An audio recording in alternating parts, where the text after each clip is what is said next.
Selamat siang kok, saya Siang. Steven dan Halim dari BINUS Bandung. Hari ini kami mau interview Koko soal bisnis Koko, yaitu warung Koflok. Boleh perkenalan dulu sedikit? Ya, terima kasih Steven Halim untuk waktunya ya. Pertama, perkenalkan saya dengan Senjaya. Saya di sini selaku wakil direktur dari CV Sinofood Indonesia, yang dimana CV Sinofood adalah mother company dari warung Koflok itu sendiri. Oke, kalau gitu saya langsung ke pertanyaannya. Yang pertama, apakah passion dan motivasi yang Anda miliki untuk membangun bisnis Anda? Banyak hal ya dari passion itu. Pertama dari karena kita juga kan warung Koflok ini usaha keluarga ya, dimana notabene kita juga salah satu orang yang hobi makan sebenarnya. Jadi dengan adanya passion kita dalam makanan, kita yakin bahwa kita juga dapat men-sharingkan passion kami untuk market di luar. Yang kedua, bagaimana Anda melihat peluang dan bisnis dan ide bisnis ini? Yang pertama, untuk peluang itu sendiri, kalau bicara mengenai dari lokasi ya, kita di sini lokasi memang di daerah Central Business District, salah satu di Bandung CBD-nya. Kita juga mengapa kita buka restoran seperti ini, karena kita ingin mencari keunikan di sini. Kita mau mencoba untuk bahwa di daerah ini terdapat restoran Suki and Grill. Dan kenapa kita pilih Suki and Grill? Karena sebenarnya Suki and Grill di luar sana, di market itu banyak sekali ya yang udah buka. Cuman banyak dari mereka itu yang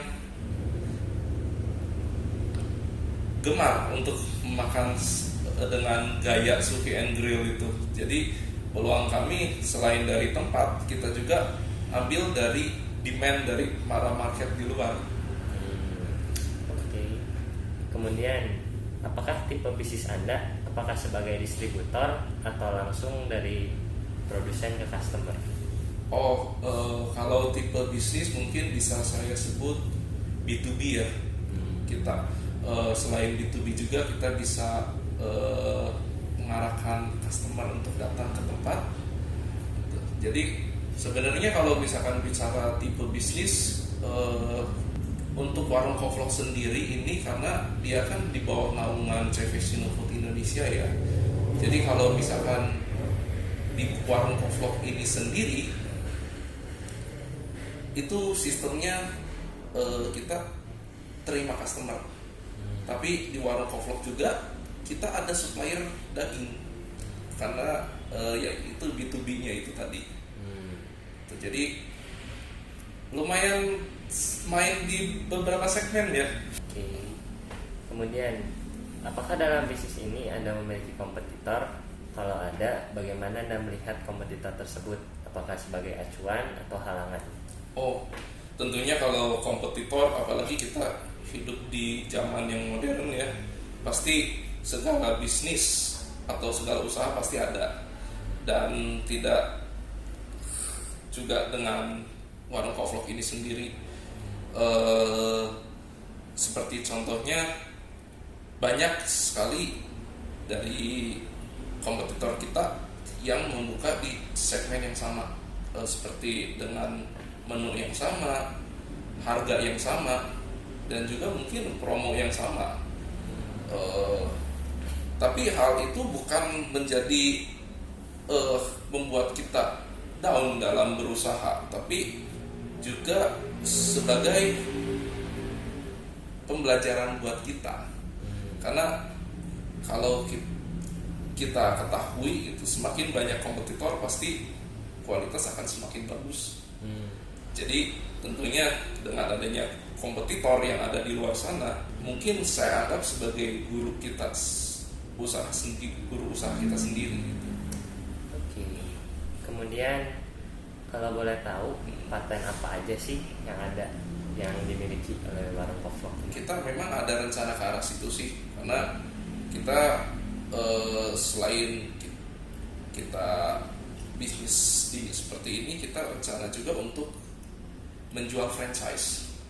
Jadi mungkin kalau untuk paten, mungkin secara desain, secara sistem, secara SOP dari pembuatan makanan itu sih. Cuman kalau untuk sementara waktu sih memang belum ada sih patennya.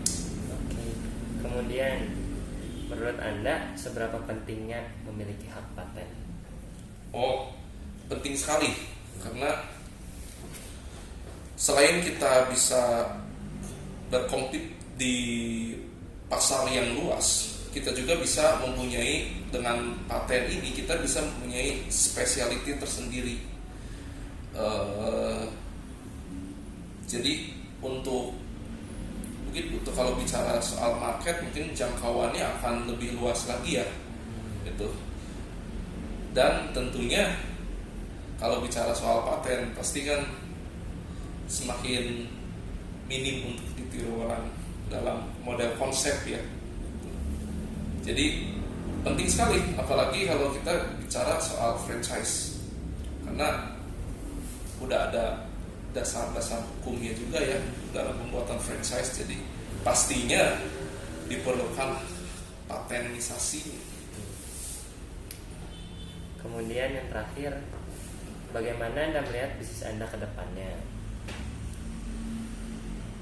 Kalau melihat bisnis ya, saya sendiri sih dan seluruh tim pasti selalu melihat ke depan ya.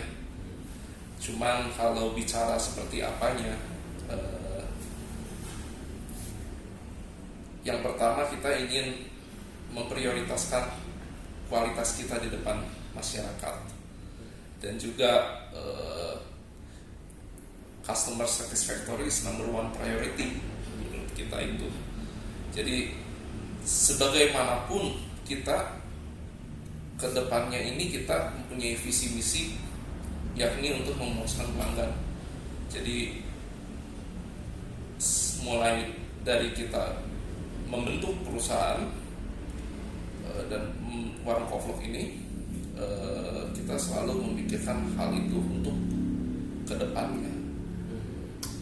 Oke, sekian pertanyaannya. Makasih kok. Terima kasih atas waktunya, Steve. Nah, udah. Siang kakak, mau nanya nih sebentar kak. Kakak kan udah pernah makan di sini mungkin ya. Menurut kakak gimana sih rasa dari makanan yang ada di restoran ini gitu? Saya sendiri sih udah coba beberapa menu dari sini dan semuanya saya rasa itu enak sih. Nah dari segi harga juga menurut saya cocok dengan kualitas si makanannya itu sendiri. Nah suasana kafe ini juga menurut saya bagus sih. Cocok lah kualitas sama harganya. Oh gitu. Juga buat nongkrong gitu ya kak? Cocok. Oke, dulu terima kasih kak. Jangan ngomongnya jangan salah.